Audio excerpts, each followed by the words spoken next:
Okay, you can see I've laid a base of colors down here, and now I'm going to switch over to my I like oil-based, water-based paint, oil paints. And so I'm switching over to those now because I just like the creamier, smoother finish. They dry slower, so it's easier to blend colors in. So I've got my base colors down. I'm gonna start adding, I wanna get some blues and greens and things, but basically it's still gonna be dark areas back here. That's why I put the black down. And when I put that base color down, I don't need as much paint over the top to cover the canvas that I would if I would just start with a fresh canvas. So as you can see, I did the background, I did my highlights, I started adding colors, and now I'm switching over to oils, and I'm gonna start working on the background, and then I'm gonna start getting into the subject.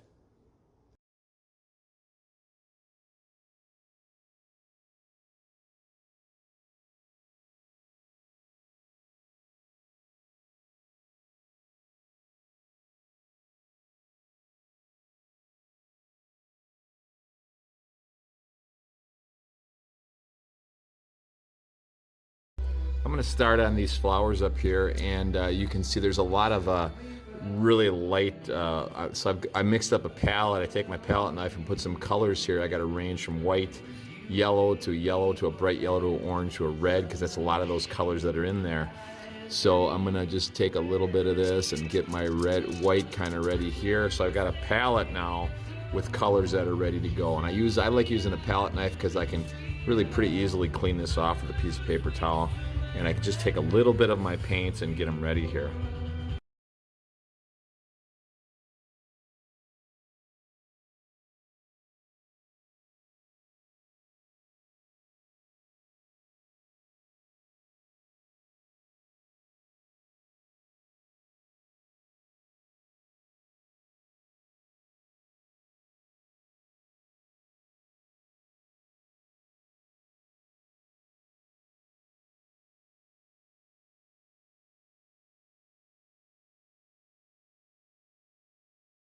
Just a little technique hint.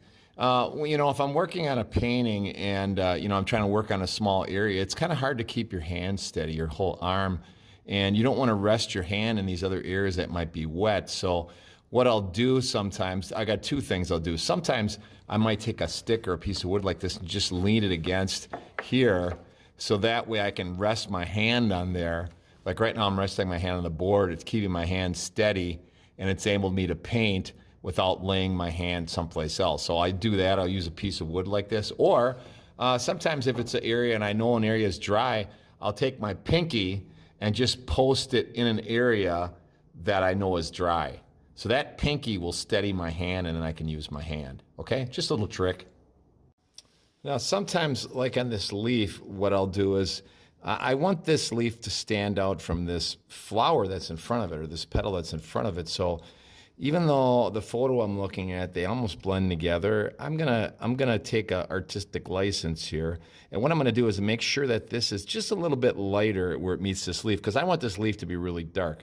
So purposely, I'm gonna take a little green that's just a little lighter right here. And then I will do the opposite. When I paint that petal, I'll make sure that's a little darker. So sometimes just these little tiny changes can make one thing stand out and one thing go back. Now up here, this petal is gonna be really a bright, bright yellow, whitish yellow. So that's where maybe I'll do the opposite, and I might make it just a little darker on the leaf here, and I'll blend that out so it's not so obvious. That way, that leaf really pops out from this, so they separate and they don't blend together. And then the other thing I'm looking at a visual reference, but I can see that there's this vein or this rib or whatever that kind of stands out in the leaf. So I'm thinking the light's coming from above, and on the bottom side of that little vein, it's gonna be a little darker. So I'm gonna make sure that I mix up a darker color. You can't see what I'm doing, but I'm mixing a little dark raw umber with my dark green, so it's really close to black. And then I'm going to come in here and just put just a little bit of an edging right there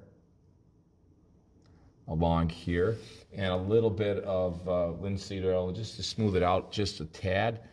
And so just right in this area, just a little darker, and then I'll blend that into this petal a little bit. So just to try to make this thing look a little bit more 3D. So just those little things make a difference, okay? Or sometimes you might just take an edge of something. So for example, I want this edge to just pop out a little bit more. So right here, I'm gonna make it just a little darker in that, like a little valley of the leaf there, or the petal, I should, yeah, leaf. And I'm gonna make a little darker valley right there, and I'll be consistent. It's kind of like there's a little valley going in. And then if I really want that leaf to just pop, I'll just show you just one little thing here. I love doing these. I'm gonna take a little light green and a little white. So I've got a very light color, and I'm just gonna put a little bit of an edge right there. Just a little bit of an edge, just a little lighter right there, because I want that area to pop. So a good painting up close looks really good, but also far away. So right here, let's say the light's just catching the edge of that little lip, and maybe just a little there. That little highlight there hardly does anything, but it really makes that much more three-dimensional looking just by putting those few highlights in there.